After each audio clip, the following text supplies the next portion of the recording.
안녕하세요, 여러분. 전별 변호사입니다. 네, 오늘은 코로나19 이후의 세계화와 근로 형태의 변화, 노동에 관해서 한번 생각해 보려고 합니다.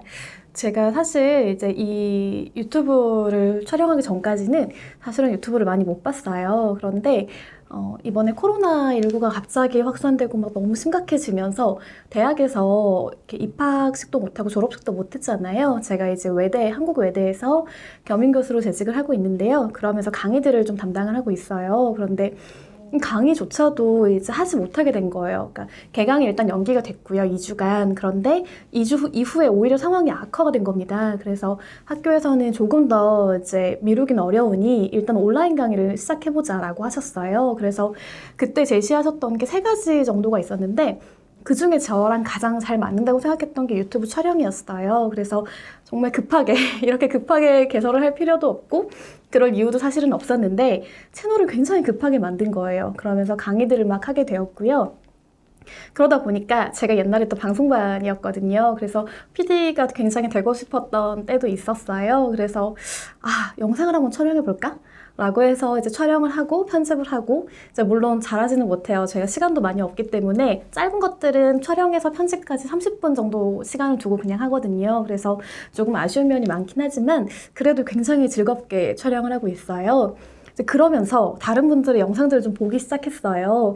대체 유튜브에는 어떤 영상들이 있을까? 우리가 흔히 듣는 뭐 그런 것들 말고 또 다른 게 있을까? 라고 생각을 해서 보게 되었는데요. 처음에는 제가 정말 공연을 좋아하다 보니까 각종 공연 영상을 막 찾아보게 됐어요. 그러다가 일상에 대한 것도 보게 되었고 또 이제 유튜브 알고리즘이 어떻게까지 막 이렇게 여러 가지 하게 되어서 제가 또 기존에 TV에서 봤던 그 되게 강의 잘하시고 너무 설명을 잘하시는 분들 계시잖아요. 그분들 영상까지 찾아보게 됐어요.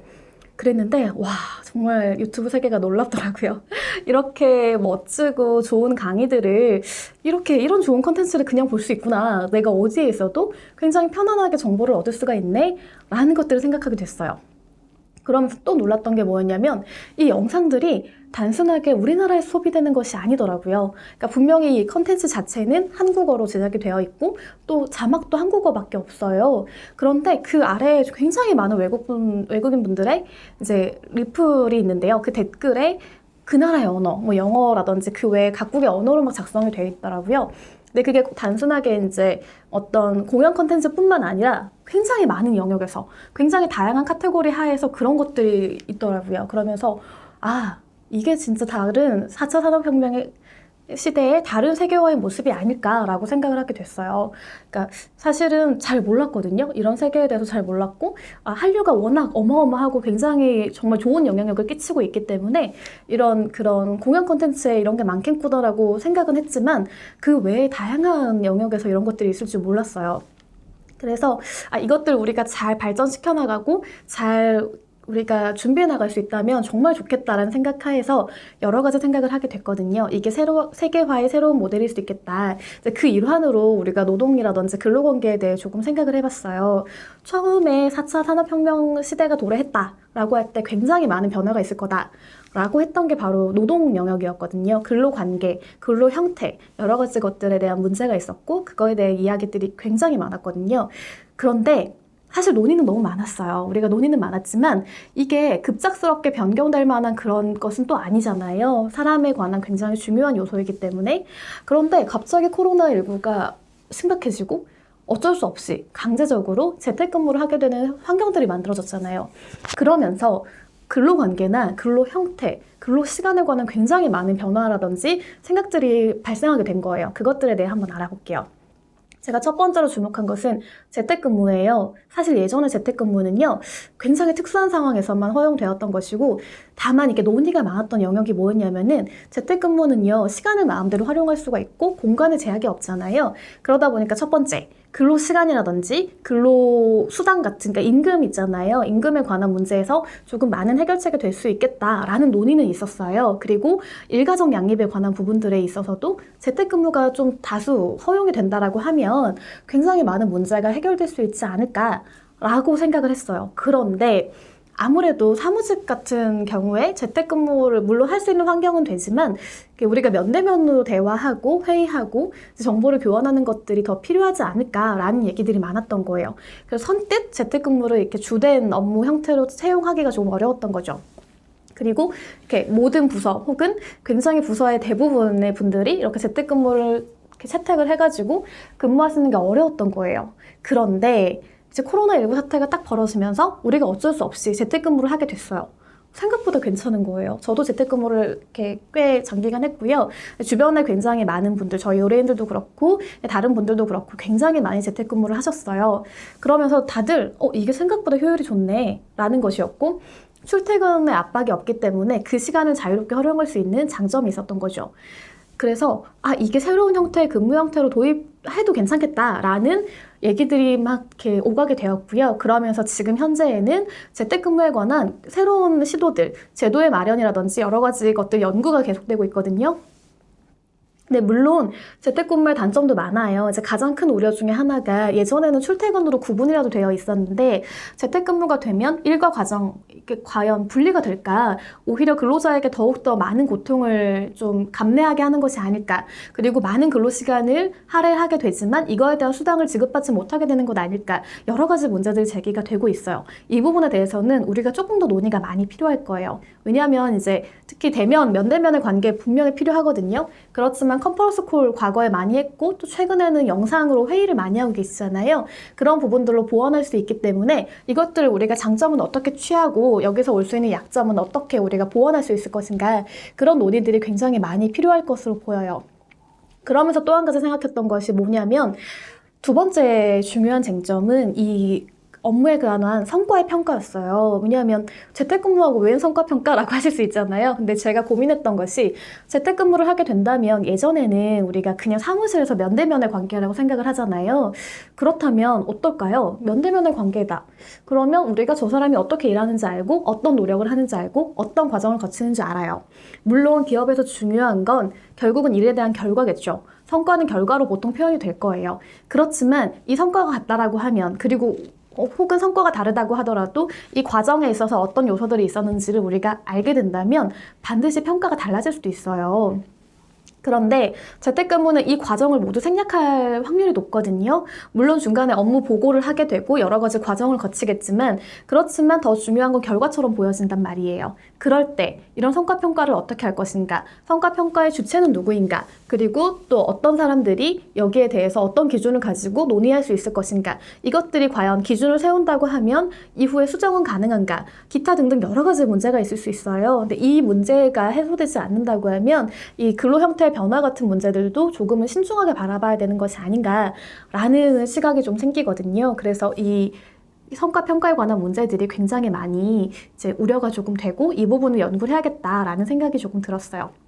그러면서 들었던 세 번째 생각은 뭐냐면, 사실 이 부분을 가장 먼저 생각하게 되었는데요. 최근에 저희도 그렇고요. 가장 많이 들어오는 상담이나 이제 여러 가지 소송 같은 것들이 해고 관련된 부분이에요. 왜냐하면 다 어렵거든요. 자영업자분들 너무 어려우시고요. 기업도 마찬가지로 중요한 딜 같은 게 전부 다 이제 좀 많이 밀리거나 혹은 연기가 되고 파기가 되고 이런 게 너무 많아요. 특히나 이제 해외 거래 많이 하시는 분들 같은 경우는 해외에서도 비슷한 사례가 계속 생기고 있기 때문에 그쪽에서 어려우니 우리나라의 이제 거래들을 취소하기 시작해요.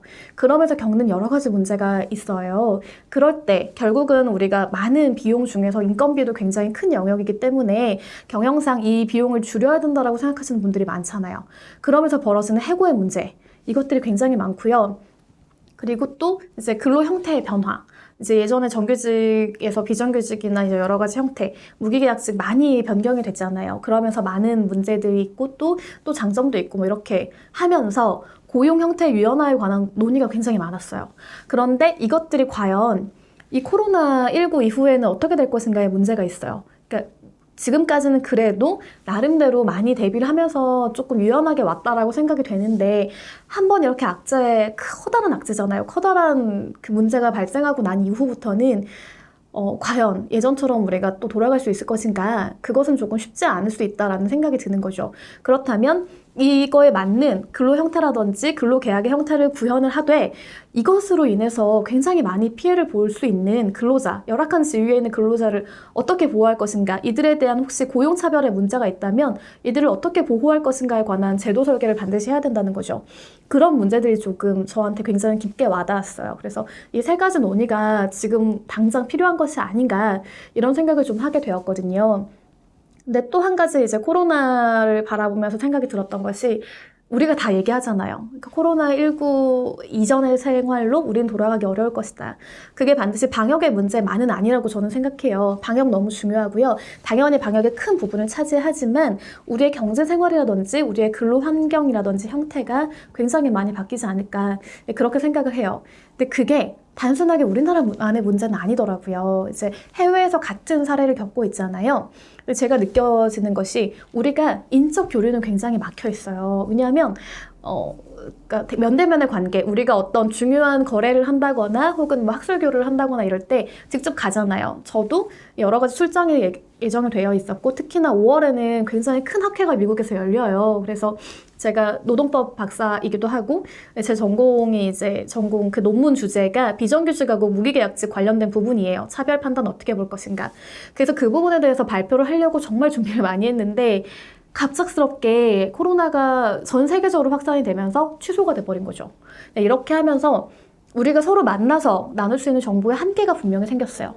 예전 같으면 한국 여권이 있다라고 하면 굉장히 많은 국가에서 이제 여행도 할 수 있고요. 단기 체류하면서 뭐 학술이든 뭐든 여러 가지 행위들을 할 수가 있었단 말이죠. 그런데 지금 어렵잖아요. 그 대신에 우리가 면대면으로 가는 건 어렵지만 정보 교류는 더욱 활성화졌다는 걸 저는 좀 느끼거든요. 그러니까 예전 같았으면 직접 가서 전달해야 됐어야 되는 것들이 오히려 이제 문서화되고 어떤 정보의 형태로 오가는 것들이 더 많아졌고요. 그럴 수밖에 없지만 그리고 이 사태는 분명히 장기화될 거예요.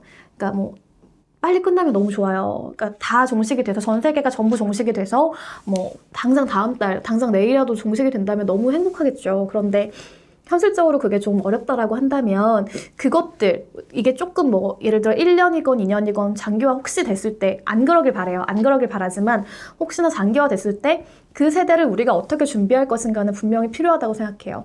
그리고 또 현대 사회에서는 이제 그런 부분도 있잖아요. 그러니까 우리나라에서 잘 제도가 정립되면 이것들을 다른 나라에서 수입하기도 하거든요.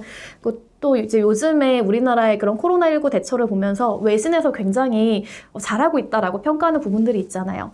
그리고 제가 오늘 아침에 이제 뉴스를 봤는데 외신에서 우리나라에서 코로나19가 이렇게 확산이 됐음에도 불구하고 총선을 잘 치르더라. 뭐 이런 긍정적인 면들을 평가하는 걸 보면서 우리나라가 어떠한 제도를 제대로 설계해서 이것들을 가져다가 잘 정착시킨다면 해외에도 분명히 평가를 받게 될 거고 이 제도 자체가 또 수출될 수 있겠구나. 그러면 더 세계적으로 되게 큰 선한 영향력을 미칠 수 있겠구나 라는 생각을 하게 됐어요. 이게 또 세계화의 다른 흐름일 수 있겠다라는 생각을 갖게 되었거든요.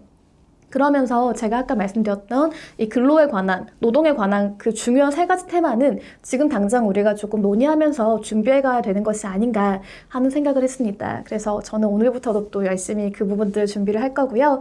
또 기회가 된다면은 여러분과 이런 부분에 대해서 좀 더 논의할 수 있었으면 좋겠습니다. 여러분 오늘 정말 수고 많으셨고요. 다음에 또 새로운 컨텐츠로 찾아뵙겠습니다. 감사합니다.